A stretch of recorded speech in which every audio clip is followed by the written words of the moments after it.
Check it out. This video is about Just Pearly Things and why she invited somebody named Nick Fuentes to her show, but most importantly, why she loves Nick Fuentes. Now, we really know that Just Pearly Things is going through a lot of situation controversy because she invited Nick Fuentes to her show. But we're really not going to get deep into the drama and the controversy. We're going to give you the top reasons why Just Pearly Things invited Nick Fuentes to her show and really break down from there. The number one reason is that Just Pearly Things, she is physically attracted to Nick Fuentes. That's right. She finds Nick Fuentes extremely physically attractive that when she sees his picture or his video on the internet, she's thinking this song in her head. Hey, Nikki, you're so fine. You're so fine. You blow my mind. Hey, Nikki. Hey, Nikki. That's right. That background song is constantly playing in her mind. In fact, why is Nick Fuentes physically attracted to, why is Just Pearly Things physically attracted to Nick Fuentes? It can't be his height, right? From what I read or seen on the internet and heard from videos is that, she's like around 6 feet-ish and above, and Nick Fuentes is pretty short. So it's not a height factor. So the only thing is she likes the way he looks, right? And we're not here to make a judgment call on who she is physically attracted to. This is something she's actually said herself in a No Jumper interview. Would you go on a date with Nick Fuentes? Nick, is that the... that's the guy that was with Kanye, right? Yeah. You don't know much about him? I don't know a ton about him. Okay. Yeah, he's cute. I feel like you guys would get along. Maybe. Similar ideas. Nah, but somebody wanted me to ask that. Because we're trying to find like the right woman for him. That's right, folks. You've heard it directly from Just Pearly Things that she thinks Nick Fuentes is cute. In fact, a lot of you may say, well, that's a stretch. How can that be the reason why she invited this guy all the way from the United States to her in the United Kingdom to do her show, right? And it wasn't just one show, it was a couple of shows. One, it was a one-on-one interview with Just Pearly Things and Nick, and then Just Pearly Things and Nick with somebody else, and then with a panel discussion with Nick Fuentes stuck into that episode. So Nick Fuentes was, in my opinion, was a super special guest, because usually a special guest is only for a one-time thing. But for Just Pearly Things, she stuck, Nick Fuentes in a couple of Just Pearly Things episodes. So you might think, oh man, Just Pearly Things is just trying to be controversial. No, I think something about Nick Fuentes really attracted Just Pearly Things, right? If you look at that Just Pearly Things Nick Fuentes one-on-one interview, I think they were reacting to a couple episodes together. Was that an interview or was that more like a first date? Because they were asking, or she was asking, oh, where'd you grow up? I think he said, oh, I grew up in Chicago, right? The suburbs. And she said, oh, I grew up in Chicago too. So is this an interview or a first date? Because it seems like she's, right, as she stated, she is physically attracted to Nick Fuentes and then wanted to connect with the guy at emotional level. But here's the thing. Why are you having Nick Fuentes on your platform? Like, it's like an atomic bomb that is just not worth it. But then again, you see a lot of 304s. They are attracted to danger, right? I think there was a serial killer couple of decades ago, goes by the name of Charles Manson.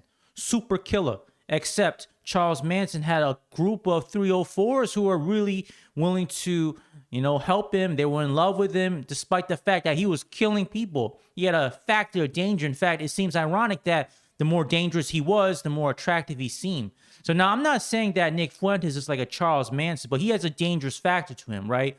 He's been banned from multiple payment processors for his views. Very controversial views. He's been kicked off platforms. He can't even be on YouTube anymore, right? The ironic part is I believe he's only streaming on cozy.tv, but his situation ain't cozy, right? He keeps saying that he gets kicked out of every bank, and that's not a cozy situation to be in. In fact, I would say that's a very bad situation to be in.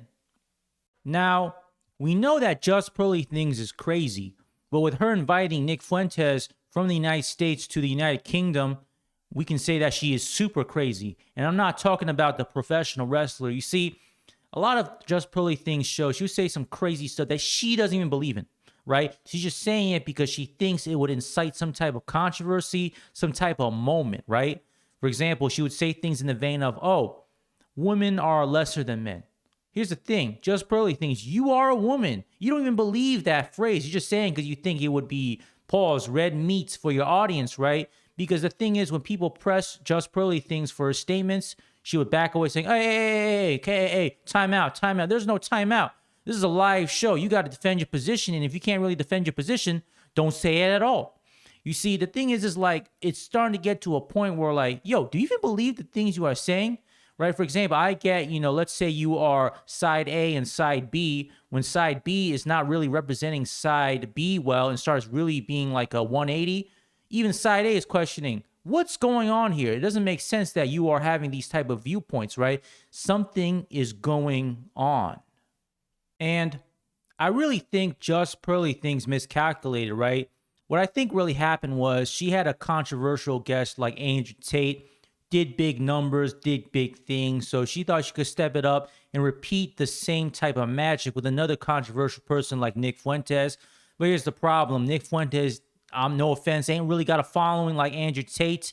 And number two, I believe Just Pearly Things was watching the No Jumper interview where Adam22, the host, was featuring Nick Fuentes to do a little bit of a discussion. And she thought, okay, if No Jumper invited Nick Fuentes, so can I. Here's the problem. This is a miscalculation because I believe from what I heard, No Jumper at that time, they were kind of like at their last legs. Like they were losing a lot of money.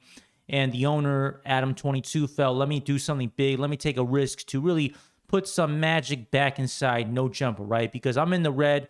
I need to do something crazy to put myself back in the green. So they were in a dire position. Just Pearly Things, I'm going to have to assume your show is not really in a dire position, right? It's probably maybe plateaued, but it's not in the red like maybe the No Jumper platform was, right? So they had to take a risk for you. Do you really need to take a risk?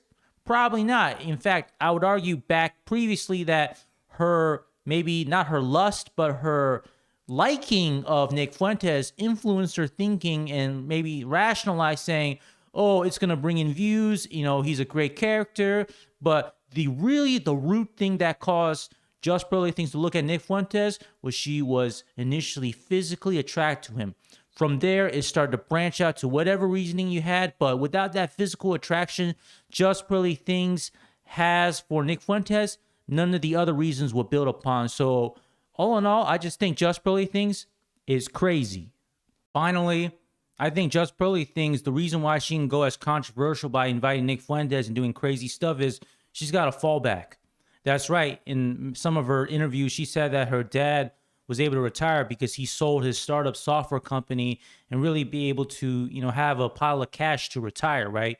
You don't really retire unless you have a substantial amount of cash to support not just your lifestyle, but your family, your kids' lifestyle. So let's say, something crazy happens, Just Pearly Things maybe has her father and family to really take care of her, right? And even then, let's say she needed a controversial guest, right? It's not unsurprising that she may ask her dad or, her family saying, hey, write me this check for Andrew Tate. It's from my YouTube channel. I'm being productive. And they say, why not?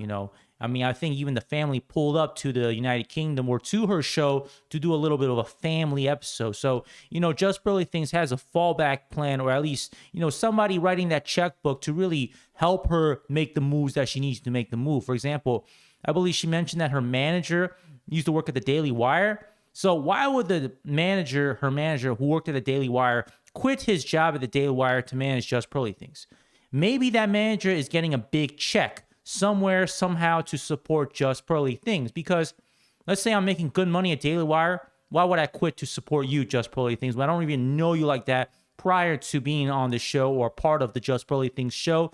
Maybe there's a big cash offer or a big offer offered to that manager who used to work at Daily Wire to, really support Just Pearly Things at a full-time schedule. So I really think she's got a big support system really pushing the machine and a good fallback plan, because let's say because of this Nick Fuentes thing, her whole thing gets canceled, whatever. She got her parents to really support her financially, maybe spin up another show, but really give that cushion and thing in case things don't go well.